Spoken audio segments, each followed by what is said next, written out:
భక్తి టీవీ ప్రేక్షకులకు నమస్కారం. రుద్రాక్షలు సందేహాలు కార్యక్రమానికి స్వాగతం. ఈనాటి మన కార్యక్రమంలో మనతో పాటు ఉన్నారు ప్రముఖ రుద్రాక్ష నిపుణులు, వేదగణిత శాస్త్రవేత్త, ఎన్నో జాతీయ అంతర్జాతీయ ఉడగహిత డాక్టర్ పాండురంగారావు గారు. రుద్రాక్ష ధారణకు సంబంధించిన సందేహాలు, సమస్యలు ఏమైనా స్క్రీన్ మీద నంబర్స్ నోట్ చేసుకోండి. గురుగారు మీ అందరితో మాట్లాడడానికి లైవ్ లో సిద్ధంగా ఉన్నారు. ఇక గురువారం మరి గురుగారు విజయవాడలో అందుబాటులో ఉంటారు కాబట్టి ఆ వివరాలు కూడా గురుగారి మాటల్లోనే తెలుసుకుందాం. ఓం నమః శివాయ. గురుగారు ఓం నమః శివాయ. ఏం చెప్పుకుందాం ఈరోజు? చిన్న కథ చెప్పుకుందాం. అలాగే ఇవాళ ప్రత్యేకత ఏదో రెండు మొక్కలు మాట్లాడుకునే రోజులాగా అవకాశం ఉన్న రోజు మాట్లాడతాం, అన్ని రోజులు మాట్లాడట్లేదు. సో ఈ రోజు ప్రత్యేకత ఏమంటే రెండు విషయాలు. ఒకటి అంటే క్యాలెండర్లో రాస్తున్నది రాష్ట్ర కేంద్ర ప్రభుత్వాలు రాసింది అయితే గురునానక్ జయంతి. బట్ గురునానక్ జయంతి అయితే నాకు తెలిసి ఇవాళ కాదు, వాడు బైసాఖి పేరుతో మొన్న నిర్వహించేసుకున్నారు, అయిపోయింది. యాక్చువల్గా గురునానక్ పుట్టింది ఎప్పుడు అంటే కార్తీక పౌర్ణమి రోజు ఆయన పుట్టాడు. కార్తీక పౌర్ణమి రోజు, కార్తీక పౌర్ణమి నాకు తెలిసి 15వ శతాబ్దం అంటే 1469 నవంబర్ 22 సత్యసాయిబాబా పుట్టినరోజు కూడా అదే 23rd. సో కొంచెం నాకంటే జ్ఞాపకంలో ఎక్కడో అది 22 అని రికార్డ్ అయిపోయింది.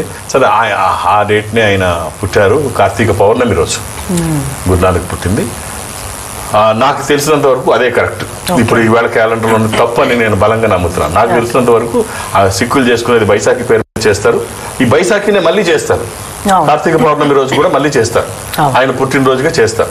ఇప్పుడు ఆయన గురించి మనం మాట్లాడుకోవాలంటే ఒక గొప్ప వ్యక్తిగానే చెప్పుకోవాలి. ఆ శతాబ్దంలో 15వ శతాబ్దంలో ఏకైక వ్యక్తిగా, ఇంకా మనకి ప్రపంచవ్యాప్తంగా ఆ స్థాయి వాళ్ళు ఎవరు, ఆధ్యాత్మికవేత్తలు ఎవరు ఆ స్థాయి 15వ శతాబ్దంలో లేరని చెప్పాలి.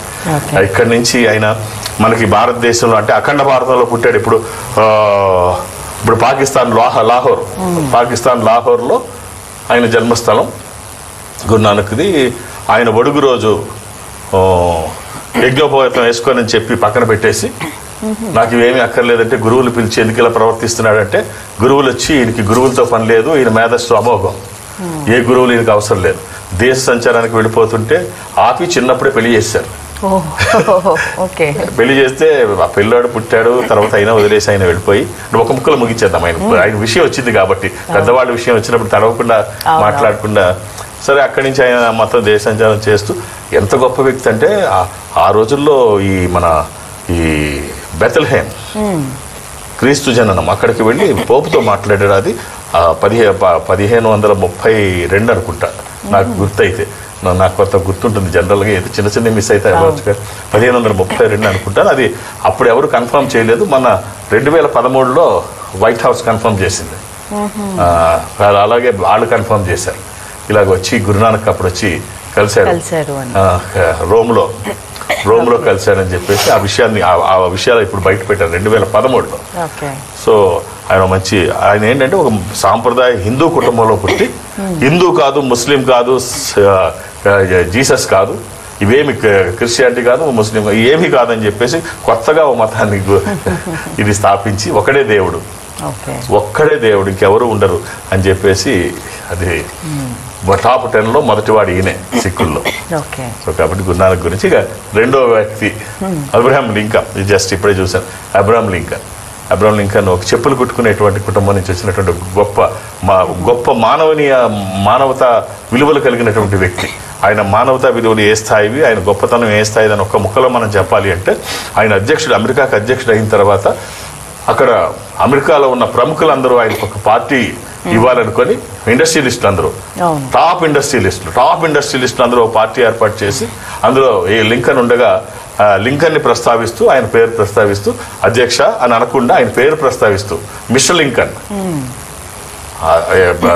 ఎక్కడైనా ప్రెసిడెంట్ అని సంబోధిస్తారు, అలా అనకుండా మిస్టర్ లింకన్ అని ప్రస్తావిస్తూ, మీ నాన్న మా చెప్పులు కుట్టాడు, చాలా బాగున్నాయి, కానీ ఈ మధ్యనే తెగిపోయినాయి అని చెప్పి తన మూలాలు గుర్తు చేసే విధంగా మాట్లాడితే, లింకన్ ఎంత గొప్పవాడంటే, అయ్యా ఇంత గొప్ప సందర్భంలో మా నాన్నగారిని గుర్తు చేసినందుకు నేను ఎప్పుడూ మీ రుణాన్ని తీర్చుకోలేను, మా నాన్నగారిని నేను ఎప్పుడూ మర్చిపోను, అలాంటిది ఈ సందర్భంలో మళ్ళీ మీరు గుర్తు చేసినందుకు మీకు కృతజ్ఞత ఎప్పుడు ఉంటాను. ఆయన ఎప్పుడు పొరపాటు చేయరు, చెప్పులు చాలా బాగా కుట్టేవారు, ఏమైనా ఆయన ద్వారా పొరపాటు జరిగి ఉంటే అది ఇప్పుడు మీ దగ్గర ఉంటే నాకు ఇవ్వండి, నేను కుట్టి సరిచేసి మళ్ళీ మీకు ఇస్తాను. What a great personality Abraham Lincoln. So ఇలాంటి వాళ్ళు భూమి మీద ఒకవేళ మా నాన్నగారు పొరపాటు చేసి ఉన్నారని జరిగి ఉంటే, హ్యూమన్ ఎర్రర్స్ జరిగి ఉంటే నేను సరిచేసి కుట్టిన ఇప్పుడే నేను మీకు కుట్టేసి ఇచ్చేస్తాను. సో హ్యాట్స్ అప్ టు ఆయన. మనం యథావిధిగా మన కథలోకి వెళ్ళిపోదాం. ఒక చిన్న కథ చెప్పుకొని వెళ్దాం. ఒక పక్షి చెట్టు దగ్గర ఆడుకుంటూ చేతిలో చిన్న దానా గింజ ఉంది, విత్తనం, ఒక దానా గింజ ఉంది, అది తినే విత్తనాల్లో ఒకటి ఉంటే అది జారి త్వరలో పడిపోయింది, చెట్టు త్వరలో పడిపోయింది. త్వరలో పడిపోతే తీయడానికి ప్రయత్నం చేస్తుంది, అవ్వట్లేదు తనతో. అప్పుడు వడ్రంగి దగ్గరికి వెళ్ళి వడ్రంగి ఆ చెట్టును అడిగాను, నాది అందులో పడిపోయింది, చెట్టు ఇవ్వనంటుంది, అది మంచిది కాదు చెట్టు, దాని ముందు అర్జెంటుగా కోసే అంటది. అరే దానా గింజ కోసం చెట్టును కోయడం అంటే ఇలా ఇంకోటి తెచ్చుకోపో అంటాడు. సో నా మాటను కాదంటావా, ఇంతలోకి అయిపోయినా రాజుగారికి కంప్లైంట్ చేస్తుంది. రాజా నా దానా అందులో పడిపోయింది, చెట్టును అడిగితే ఇవ్వలేదు, వాడిని వచ్చి కొయ్యమంటే కొయ్యలేదు, వాడిని అర్జెంటుగా శిక్షించు. అరే ఈ వెధవ ఒక గింజ కోసం ఆడిన శిక్షించడం, చెట్టును కోసేయడం, ఇవన్నీ ఏమో అని అతను బాగుంటాడు రాజుగారు. సో రాజుగారు ఇలాగంటున్నాడని చెప్పేసి మావటివాడి దగ్గరికి వెళ్ళి, మావటివాడ రేపు పొద్దున ఆయన అంబారీ ఎక్కినప్పుడు అంతా నీ చేతిలోనే ఉంటుంది కదా, రాజుని కింద పడే అంటుంది. అరే ఆయన నాకు అన్నం పెట్టేవాడు, దేశానికి రాజు, ఈ దేశానికి రాజు, నాకు అన్నం పెట్టేవాడు, ఆయన పడేవాడు చేప అంటాడు పక్షి. నీకు ఏదో డ్రామాలు ఎక్కువైపు పొమ్మంటాడు. పొమ్మంటే అప్పుడు ఏనుగు దగ్గరికి వెళ్తుంది. ఏనుగా నువ్వు రాజుని ఎక్కించుకున్నప్పుడు కింద పడే అంటే ఏం మాట్లాడు రాపో, నేను పడేయడం ఏంటి, పొమ్మంటే సరే ఎక్కడ తన మాట చెల్లట్లా, ఎక్కడ మాట చెల్లకపోతే ఏనుగు కూడా ఇలా అంటుంది. అప్పుడు ఒక చీమ కనిపిస్తుంది. చీమ దగ్గరికి వెళ్ళి, చీమ నువ్వు ఏనుగు తొండంలో దూగి దాన్ని కుట్టు, అది పిచ్చెక్కిపోయి కొండకు గుద్దుకొని చచ్చిపోద్ది, దొంగమని చచ్చిపోవాలి, దాన్ని బతకనీయకూడదు అంటే మీ అందరికీ గొడవలు ఉంటే నాకేం అవసరం, నేనెందుకు తొండంలో దూరాలి, నేనెందుకు కుట్టాలి, నాకేం అవసరం అని చేయమంటుంది. అప్పుడు కథంతా ఒక ఎత్తు. అప్పుడు ఒక్కసారి ఒళ్ళు జలదరించుకొని పక్షి చెప్తుంది, మొత్తం అంతా సరి చేసుకొని, చీమ నువ్వు కుట్టి తీరాలి, కుట్టకపోతే నా ముక్కుతో 2 ముక్కలుగా కట్ చేస్తా నీ శరీరాన్ని, చచ్చి ఊరుకుంటాను. నువ్వు అర్జెంటుగా దాన్ని తొండంలో దూరి కుడతావా, కుట్టిదాన్ని చంపేస్తావా, నన్ను చంపేయమంటావా. అప్పుడు వణికిపోతుంది చీమ వణికిపోయి నన్ను అలా చెయ్యొద్దు అని చెప్పేసి ఏనుగుతో మాట్లాడితే, ఏనుగు అంబటివాడితో మాట్లాడితే, అంబటివాడు రాజుతో మాట్లాడితే, రాజు ఆ చెట్టుతో మాట్లాడి ఆ దానా గింజని ఇప్పించి చిన్న వాటికి ఇంత పెద్ద గొడవలు ఎందుకు కట్ చేస్తే కదా. మనకి ప్రధానమైన ఇక్కడ ఏమనిపిస్తుంది అంటే, ఏం తెలియజేస్తుంది అంటే, నువ్వు ఎక్కడైనా గెలవలేకపోవచ్చు, నీకు విజయం ఎక్కడైనా లభించకపోవచ్చు, నీ మాట ఎక్కడైనా చెల్లకపోవచ్చు, కానీ నీ మాట చెల్లే రోజు, నువ్వు పై చేయి సాధించే రోజు ఖచ్చితంగా వస్తుంది. అంటే రాజుని ఏం చేయలేకపోవచ్చు, వడ్రంగిని ఏం చేయలేకపోవచ్చు, చెట్టుని ఏం చేయలేకపోవచ్చు, మావటివాడిని ఏమి చేయలేకపోవచ్చు, ఏనుగుని ఏం చేయలేకపోవచ్చు, కానీ చీమను మాత్రం చేయగలదు. ఆ చీమ ఏనుగుని ఏమైనా చేయగలదు, ఏనుగుతుండదు. కాబట్టి ఖచ్చితంగా మనకంటూ ఒక రోజు వస్తుంది, ఏదైనా ఇబ్బందికరమైన సంఘటనలు వచ్చినప్పుడు భయపడక్కర్లా, మళ్ళీ మనం చేయి తిప్పుకునేటువంటి రోజు వస్తుంది. ఖచ్చితంగా మన మార్పు చూపిద్దాం. రైట్, బాగుంది స్టోరీ. చూద్దాం. హలో నమస్తే అండి. నమస్కారం అమ్మా, మీ పేరమ్మా? మమత అండి. మాట్లాడండి గురువు గారితో. అమ్మా ఓం నమ శివాయ. ఓం నమ శివాయ గురుగారు. ఏమిటమ్మా? 17వ తేదీ 17వ తేదీ 3వ నెల 2012 గురుగారు. ఎవరిదమ్మా ఇది? అబ్బాయి గురుగారు. ఏం చదువుతున్నాడు ఇప్పుడు? 9th class, sorry 7th class. ఏమిటట, ఎలా ఉన్నాయి చదువులు? బాగానే ఉన్నాయి గురుగారు. ఒక రుద్రాకి చెప్తాను వెయ్యమ్మ, వీళ్ళకి ఇప్పుడు జాతక పరిశీలన ఏ వద్దు. ఒక్క అష్టముఖి రుద్రాక్ష, ఇది గణపతి స్వరూపము, విఘ్నాలు లేకుండా ముందుకు వెళ్ళడానికి, నిర్విఘ్నంగా అన్ని పనులు చేసుకోవడానికి, కెరీర్ కోసము, ఎడ్యుకేషన్ కోసము, వాక్కుకి సంబంధించి, నాలెడ్జ్కి సంబంధించి ఈ ఒక్క రుద్రాక్ష చాలమ్మా, ఇంకేం అవసరం లేదు, ఎప్పుడు వేసుకోవచ్చు, ఎలాంటి నియమాలు లేవు. శుభం. మరొక చూద్దాం. హలో హలో చెప్పండి, మీ పేరు? హలో. ఓకే, క్యాంప్స్ గురుగారు ఈ వారం విజయవాడ, గురువారం నాడు విజయవాడ. సో విజయవాడలో మధ్యాహ్నం మీరు 2-3 పేర్లు నమోదు చేయించకండి. ఇప్పటికే చెప్పి అలవాటు అయింది, అయినా అలవాటు తప్పకుండా. అంటే విత్తనం నాటి ఊరుకుంటే కుదరదు, నీరు పోస్తేనే కానీ మొలకెత్తదు. సో మనం చెప్పి వదిలేస్తే కదా అప్పుడప్పుడు గుర్తు చేయకపోతే మళ్ళీ పాతది పునరావృతం అవుతుంది. కాబట్టి అందుకనే గుర్తు చేయడం. ఇంకో అన్నిదా భావించకండి, 2-3 పేర్లు ఇవ్వకండి, వేరు మొబైల్లోంచి వేరు సెల్ ఫోన్లోంచి అలా చేయకండి. ఒక్కొక్క పేరు మాత్రమే నమోదు చేయించండి. ఖచ్చితంగా మీరు అలా నాకు సమయం ఇస్తే నేను పూర్తిగా న్యాయం చేస్తాను అన్న నమ్మకం నాకుంది. మీ జాతకాన్ని బాగా అనలైజ్ చేయగలను నాకు సమయం ఇస్తే, సంఖ్య కాదు. సో నా మీద నాకు నమ్మకం ఉంది. సో అలాగే మధ్యాహ్నం వరకే ఉంటాను కాబట్టి అర్థం చేసుకోండి. ఇక హైదరాబాద్లో నన్ను కలవడానికి నేను ఎవరికి అపాయింట్మెంట్స్ ఇవ్వను, రికమెండేషన్స్ అయ్యి ఏమి తీసుకోను. నన్ను కలవడానికి ఇవేమీ అవసరం లేదు. సో నాకేమి జలుబు చేయలేదు, ఇలాగ ముక్కు పట్టింది నాకు. జలుబులు అంటే ఈ సందర్భం వచ్చి ఫీవర్ అనేది నాకు తెలియదు. జలుబు చేయడం, కోల్డ్ అవి ఏమి ఇప్పుడు రుద్రాక్షలో ఉంటాం కదా. నేను ఏ ప్రోగ్రాము నేను మిస్ అవ్వడం నాకు తెలియదు ఈ ఇన్ని సంవత్సరాల నుంచి. నాకు అనారోగ్యం ఇదేదో పట్టింది, అందుకని కొంచెం మెగసోస్ ఇలా తీసుకోవాల్సి అంతకండి, ఇంకా nothing more than that. So ఇక్కడ నన్ను కలవడానికి ఎలాంటి అపాయింట్మెంట్స్ ఉండవు, ఏ రికమెండేషన్స్ తీసుకోను. నేను ఉన్నప్పుడు వస్తే చూసేస్తాను. శని ఆదివారాలతో అన్ని రోజులు ఇక్కడే ఉంటాను. హైదరాబాద్కే పరిమితం. ఒక్క గురువారం నాడు మాత్రమే ఏదన్నా ఈ సంస్థ కార్యాలయాల్లో ఎక్కడన్నా బ్రాంచ్ ఆఫీస్కి వెళుతూ ఉంటాను. రేపు కమింగ్ గురువారం మాత్రమే విజయవాడ వెళ్తాను. అలాగే దూర ప్రాంతాల నుంచి వచ్చిన వాళ్ళు కూడా ఇక్కడ వరకు రావాల్సిన అవసరం లేదు. మీరు ఎక్కడికక్కడ ఈ సంస్థ ఉంటుంది. నేను దక్షిణ భారతదేశం అటెండ్ అవుతాను. సౌత్ ఇండియాలో ఈ సంస్థకి దగ్గరగా మీరు ఎక్కడైనా ఉంటే, అంటే ఉదాహరణకి ఇప్పుడు బెంగళూరులో మీరు ఉన్నారు, ఇన్ఫాంట్రీ రోడ్లో ఈ సంస్థ ఉంటుంది కార్యాలయం. మీరు అక్కడికి వెళితే వాళ్ళు ఒక స్పెషల్ రూమ్లో మిమ్మల్ని కూర్చోబెడతారు. బెంగళూరులో కూర్చోబెట్టి మీ మధ్య ఒక స్క్రీన్, మీకు నాకు మధ్య ఒక స్క్రీన్ ఉంటుంది. అటు మీరు ఇటు నేను ఎదురు బదురుగా 1-to-1 కూర్చొని మాట్లాడుకునేటువంటి అవకాశం ఉంటుంది. అలా మాట్లాడుకుందాం.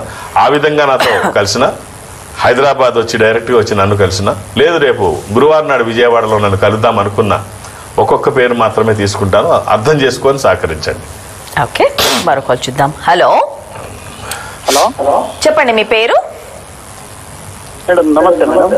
నమస్తే అండి, మీ పేరు. ఓం నమ శివాయ. ఎలా ఉన్నారండి? మంచిర్యాల జిల్లా Bellampalli sir. Bellampalli, Mancherial. Date of birth ఇవ్వండి. మార్చ్ 5, 2000.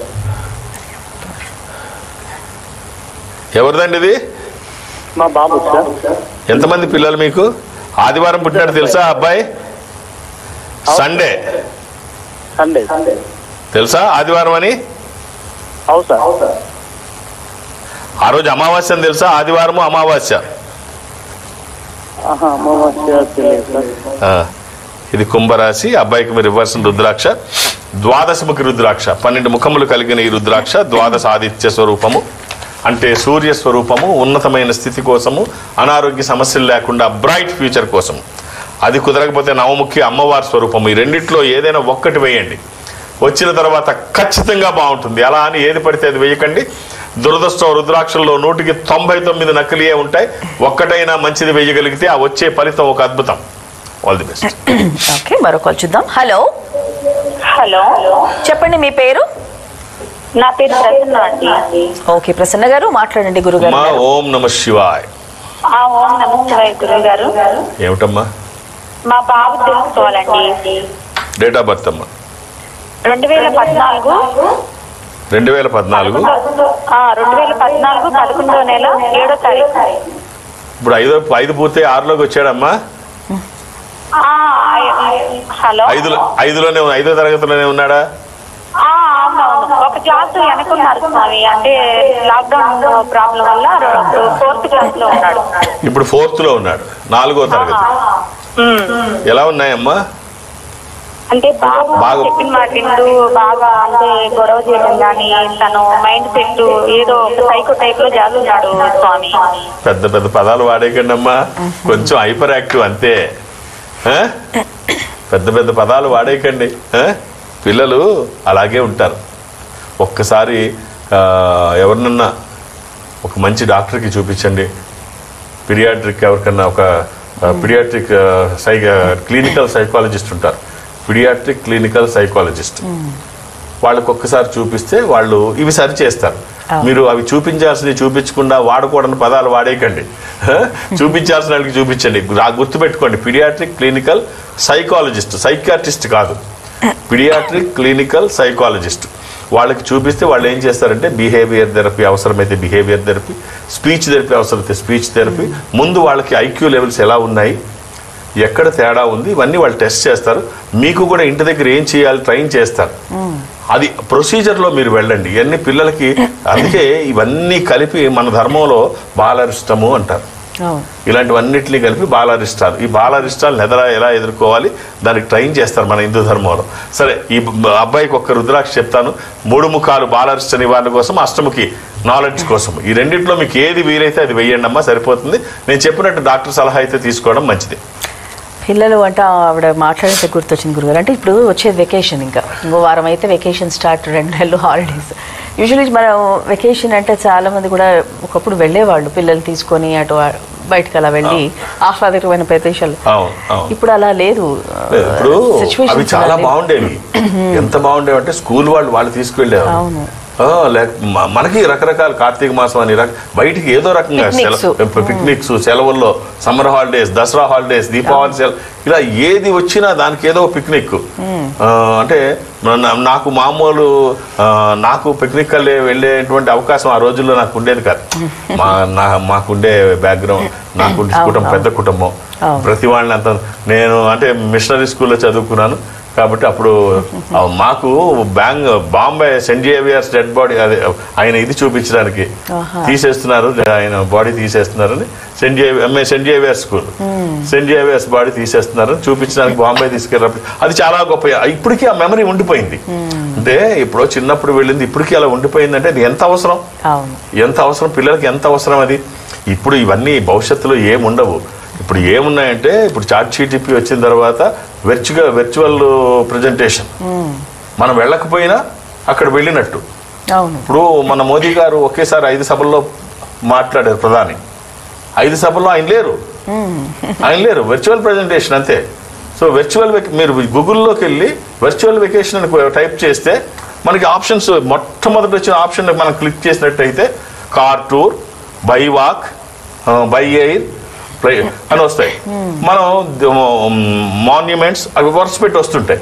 మనం సపోజ్ మనం బై వాక్ అనే దాని మీద మనం క్లిక్ చేసినట్టయితే మనం వర్చువల్గా అందులో ఇన్వాల్వ్ అయిపోయి ఆ ఫీల్ మనం, సపోజ్ మనం ఇప్పుడు ఐఫిల్ టవర్ దగ్గర ఉన్నాము, అక్కడ అది క్లిక్ చేస్తే మనం నడకదారిని వెళ్ళాలా, ఇంకెలాగ వెళ్ళాలో మనం అందులో సెలెక్ట్ చేసుకుంటే, నడక సెలెక్ట్ చేసుకుంటే ఐఫిల్ టవర్ దగ్గర మనం నడుస్తూ ఉంటాం అందరితో పాటు. అలాగే మనం కాశ్మీర్లో మనం ఒక లొకేషన్ సెలెక్ట్ చేసుకొని అక్కడ మనం, లేదు బై ఎయిర్ మనం వెళ్ళినట్టు చూస్తే మనం విమానంలో కూర్చొని మనమే డ్రైవ్ చేస్తున్నట్టో, లేకపోతే ఎవరో డ్రైవ్ చేస్తే మన సెలక్షనే కూర్చొని మొత్తం అన్ని చక్కగా చూసుకోవచ్చు. ఇక భవిష్యత్తులో ఏమైపోతుందో ఇప్పటికే ఇలా ఉంది. అసలు మొన్న మెడ్రాస్లో నాకు తెలిసి ఒక 7-8 ఏళ్ళు అయిందనుకుంటా, అప్పుడే వర్చువల్గా పెళ్లి చేశాడు ఆయన. ఎవరు గెస్ట్లు రాకుండానే వచ్చినట్టుగా, రావక్కర్లేదు, వర్చువల్ ప్రజెంటేషన్. మంచిదేనా ఏమో భవిష్యత్తు ఏమైపోతుంది. ఇక్కడే కూర్చుంటాం, లేకపోతే ఇక్కడ కూర్చోము, ఇంటి దగ్గర కూర్చొని ఇక్కడ కూర్చున్నట్టుగా ఫీల్. ఇక ఏమేమైపోద్దో చూద్దాం. ఇప్పుడైతే ఈ ఏఐ వచ్చిన తర్వాత ఇప్పుడు ఏఐతో అది ఎన్ని టూల్స్, కొన్ని లక్షల టూల్స్ ఉన్నాయి. నేను ఒక్కసారి అది చూస్తే, ఏఐ టూల్స్ చూస్తే లక్షలాది, ఒక్కొక్క విభాగంలో ఎన్నున్నాయో. ఇప్పుడు నేను నిన్నట్టు ఊరికే వెర్చువల్ వెకేషన్ అనే దాంట్లోనే అసలు ఎన్ని చూశానో నాకే అర్థం కాదు. సో మనకి మా జనరేషన్కి మాకు అలా అబ్బురపరిస్తే ఇప్పుడు వాళ్ళు ఎంత బాగా వాడతారు, ఇప్పుడు జనరేషన్లో ఎంత బాగా వాడుకుంటారు. కాబట్టి ఈ వెకేషన్స్, వెళ్ళడం, ఇవన్నీ భవిష్యత్తులో నాకైతే కూర్చోబెట్టి చూపించడమే. రైట్ గురుగారు, కాల్ చూద్దాం. హలో, నమస్తే అండి, మీ పేరు? నా పేరు భవానీ. భవానీ గారు, ఓం నమ శివాయ. నమస్తే. ఏమిటమ్మా? నాకు నేను ధరించాలా. భవానీ, డేట్ ఆఫ్ బర్త్ అమ్మా? మే నెల 3వ తారీఖు 1981. 3వ తారీఖు మే నెల 1981.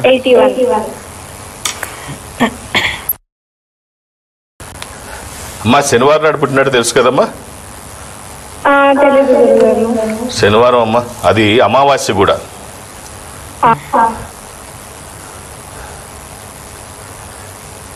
ఇది కర్కాటక రాశి. ఏం చేస్తున్నావు అమ్మా? మీరేం చేస్తున్నారు? భవానీ ఇప్పుడు ఏం చేయట్లేదు, అదే ఉద్యోగం చేద్దామంటే ఏజ్ అయిపోయింది అని ఎవరు ఏం ఉద్యోగం ఇవ్వట్లేదు. అయ్యయ్యో ఏజ్ అయిపోవడం ఏంటమ్మా, ఏజ్ ఓన్లీ రెండది నెంబర్ గేమ్ అంతే. మీరు మానసికంగా స్థిర ఉద్యోగం ఇవ్వట్లేదు, నాకేం ఉద్యోగం చేయాలనుకుంటుంది. ఇంకా అదే ఇంకా లైఫ్ లో ఏం చేయట్లేదు అన్న ఒక ఫీలింగ్ కూడా ఉంది. ఎందుకు ఇట్లా అయిపోయిందన్నా అనిపిస్తుంది. మొన్నటి వరకు మంచి ఉద్యోగం చేస్తున్నాను. అదే కొన్ని విజేతలు లైఫ్ ఏమన్నా చేంజ్ అవుతుందేమో అని ఒక ఆశ. విజేతలు రెండు రకాలు విజేతలు ఉంటారు. అమ్మ భవాని వినాలి, విజేతలు రెండు రకాలు ఉంటారు. ఒక రకం విజేత ఏమిటంటే వాళ్ళకి పరిస్థితులు అన్నీ సహకరించినప్పుడు వాళ్ళు విజయం సాధించేస్తారు. అన్నీ అనుకూలంగా ఉంటాయి, వాళ్ళు ఫిట్ అయ్యి ప్రాక్టీస్ చేసి అక్కడ ఇబ్బంది లేకుండా ఉండి తన సామర్థ్యం మిగిలిన వాళ్ళకంటే బాగుండి అక్కడ పరిస్థితులు అనుకూలిస్తే వీళ్ళు విన్నర్స్ అయిపోతారు. ఇంకొకళ్ళు ఉంటారు, వాళ్ళకి పరిస్థితులతో అక్కడ స్థితిగతులతో అక్కడ అవకాశాలతో ఏమీ సంబంధం లేదు, ఏది ఎలా ఉన్నా మనమే విన్ అవుతాం అని ఒక బలమైన దృక్పథంతో బలమైన ఒక సంకల్పంతో అక్కడికి వస్తారు. వీళ్ళు ఛాంపియన్స్, వీళ్ళు విన్నర్స్ కాదు, వీళ్ళు ఛాంపియన్స్. సో మనం ఛాంపియన్స్గా ఉందాం. అక్కడ లేకపోతే క్రియేట్ చేసుకుంటాం, అవకాశం లేకపోతే క్రియేట్ చేసుకుంటాం. మనం వ్యాపారం చేయాలా, ఉద్యోగం చేయాలా? ఉద్యోగం మనకి ఎవరు ఇవ్వట్లేదా, సెల్ఫ్ ఎంప్లాయీగా మనం ప్రమోట్ చేసుకుంటాం. లేదా కుదరదా, ఇలా చేసుకుంటాం. మన చుట్టూ అమ్మ భవానీ మీరు గమనించండి ఒక్కసారి. అంటే మనకి సిగ్మండ్ ఫ్రాయిడ్ ఏం చెప్తాడంటే మన జీవితంలో మనం ముందుకు వెళ్ళాలి, మనల్ని మనం ఒక బ్రాండ్గా ప్రమోట్ చేసుకోవాలి అనుకుంటే ప్రతి మనిషి ఒక రోజు నిద్ర మానేసి ఆలోచిస్తే 100 నుంచి 120 ఆలోచనలు వస్తాయంటాడు ఫ్రాయిడ్. యావరేజ్ స్లీప్ 8 hours తీసుకుంటే. సో మనకి 8 hours అవసరం లేదమ్మా, మానేసి మీరు 1-2 గంటలు దాని మీద దృష్టి పెడితే 20-30 ఆలోచనలు వస్తాయి. అందులో ఒక్కటి ఇంప్లిమెంట్ చేస్తే, ఒక్క బలం మీలో గుర్తించగలిగితే అద్భుతాలు జరుగుతాయి. బలహీనత కాదు. ఇప్పుడు దాకా బలహీనత మాట్లాడారు మీరు. మీ బలం ఒక్కటి గుర్తించండి, అద్భుతాలు చేస్తారు. నేను చెప్తున్నాను, ఇదే పనిలో ఉండండి. తర్వాత మళ్ళీ ఎప్పుడన్నా కలిస్తే మీరు ఏం మాట్లాడతారో నాకు తెలుసు. All the best. ఒక్క రుద్రాక్ష చెప్తానమ్మా. ద్వాదశముఖి రుద్రాక్ష, 12 ముఖములు కలిగిన ఈ రుద్రాక్ష ద్వాదశ ఆదిత్య స్వరూపము, అంటే సూర్య స్వరూపము, ఉన్నతమైన స్థితి కోసము, అనారోగ్య సమస్యలు లేకుండా బ్రైట్ ఫ్యూచర్ కోసము. మళ్ళీ ఇంకోసారి చెప్తున్నాను, బీ ఛాంపియన్. రైట్ గురుగారు, చివరిగా మరి ఒక్క మాటలో, ఎందుకంటే టైం కూడా లేదు, 1 minute ఉంది. సో రాముడు గొప్పవాడైతే ఒక్క మాటలో ఏం చెప్తారు? అంత సింపుల్ గా రామాయణం ఉంటుంది, అడిగేవి కాబట్టి చెప్తున్నాను. రాముడు ఎందుకు గొప్పవాడంటే మనం ఎంతైనా చెప్పుకోవచ్చు. రాముడు ఎందుకు గొప్పవాడైతే, రామన అలసిపోయావు రేపురా, ఎంత గొప్ప విషయం. అసలు ఎవరైనా ఊహిస్తారా? ఎవరు అలసిపోయారు? అరే పాదచారుడివై వచ్చిన వాడివి నువ్వు, వర్షంలోని ఎండలోని నానా బాధలు పడి వచ్చి కనీసం నిలబడడానికి నీడ లేకుండా, యుద్ధం చేయడానికి రథం లేకుండా, నీకంటూ సారథి లేకుండా ఎలాగుంటే అలా నిల్చొని యుద్ధం చేశావే, అన్ని ఆంగ్లతో తనొచ్చాడు. ఎవరు అలసిపోయారు?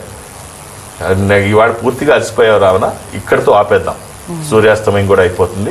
నువ్వు మళ్ళీ రేపు బలం పుంజుకొని రేపురా, రేపు ఫ్రెష్గా యుద్ధం చేస్తాం, అన్ని బలాలతో చేద్దాం. శత్రువుని చంపాలని ఎవరైనా ఏమనుకుంటారు? యుద్ధంలో దొరికిన అవకాశమే గొప్పది. శత్రువుని మళ్ళీ రేపుడు దాకా ఉంచుదామని ఎవడు అనుకోడు. ఇవాళ కనుమ ఇచ్చేసి సీతను రేపు తీసుకెళ్ళిపోదాం అనుకుంటాడు ఎవడైనా.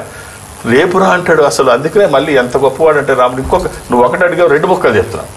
లక్ష్మణుడిని అంటాడు, లక్ష్మణ ఇల్లు రాముడు చనిపోతున్నాడు, ముందు వెళ్ళి, అంత గొప్ప వ్యక్తి వెళ్ళిపోవడానికి వీల్లేదు అంత సింపుల్ గా, అతని దగ్గర నువ్వు నేర్చుకోవాల్సి చాలా ఉన్నాయి, వెళ్ళంటాడు. ముందు వెళ్ళాడు, గబగబ వెళ్ళంటాడు. సరే అది మళ్ళీ ఆ కథ చెప్తా, ఆయన వెళ్ళాడో లేదో, ఈయన బలవంతంగా తీసుకెళ్ళాడో. రాముడు ఎందుకు గొప్పవాడు అంటే అందుకు గొప్పవాడు. ఎవరు ఆలోచిస్తారు ఇవన్నీ, కాబట్టి ఆయన గొప్పవాడు. రైట్ గురుగారు, మంచి విషయాలు నాటి కార్యక్రమంలో అందరితో పంచుకున్నారు. ధన్యవాదాలు. ఓం నమః శివాయ. వీక్షించారుగా, ఇది ఈనాటి రుద్రాక్షల సందేహాల కార్యక్రమం. మరో కార్యక్రమంలో మళ్ళీ కలుసుకుందాం. నమస్కారం. Indo Nepal Rudraksha organisation, Jubilee Hills road number 45 మరియు సోమాజిగూడ, హైదరాబాద్. సంప్రదించాల్సిన ఫోన్ నంబర్స్ 911884